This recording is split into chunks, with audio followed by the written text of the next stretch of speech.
ሩቲ የዛሬ ውሳኔሽ በጣም ደስ ይላል። እውነት ለመናገር ከዚህ ውሳኔሽ ወደ ኋላ አንድ እርምጃ ፈቀቅ እንድትይ አንፈልግም። እኛ የምናውቃት ሩታ ቆፍጣናዋ፣ ጀግናዋ፣ ቆራጥ የሆነችዋ ሩታ ሆነሽ አሳይኝ፣ አኩሪን እስኪ። የምሬን ነው ምልሽ። ማን ስለሆነ ነው እሱም በዚህ ልክ የምትለማመጭው? ጭራሽ አንቺ ምርጫ ውስጥ አግብቶ ከዛችኛዋ ጋር ለዛች ለውሽም ስሜት አለው። ከአንቺ ጋር ደግሞ እየተያየ ነው። ለትዳር አልደረሰም ገና አግብቶ እየፈታ ወልዶ ለትዳር አልደረስኩም የሚል ወንድ እኔ በህይወት ዘመኔ አብርሃምን ነው ያየሁት። የምሬን ነው የምላችሁ ዶችዬ። ስለዚህ የዛሬ ውሳኔሽ ትክክለኛ ውሳኔ ነው ወሰንሹ።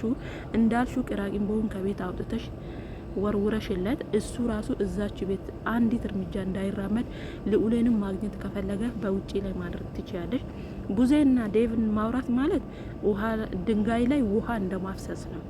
ምክንያቱም ፍላጎታቸውና አላማቸው ምን እንደሆነ ጠንቅቀሽ ታውቂያለሽ። ሁለቱም አስመሳይ ናቸው ከኤፊ ውጪ ማለት ነው።